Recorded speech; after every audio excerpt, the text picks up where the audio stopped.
নাবালিগ অবস্থায় যার বাচ্চা মারা যায়, ওই বাচ্চাগুলিকে আল্লাহ পাক রব্বুল আলামিন কিয়ামতের ময়দানে বাপ মার জন্য বহুত বড় সুপারিশকারী বানায়।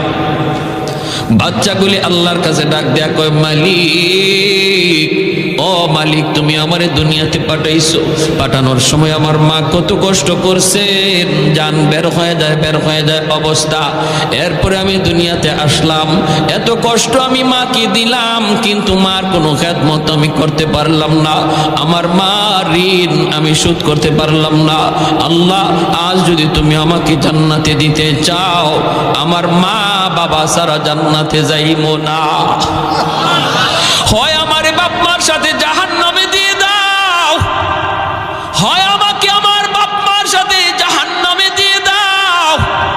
রব্বুল আলামিন তখন বলে, বান্দারে, আমি আল্লাহর আদত হচ্ছে জাহান্নামীকে জান্নাতে দেওয়া, কিন্তু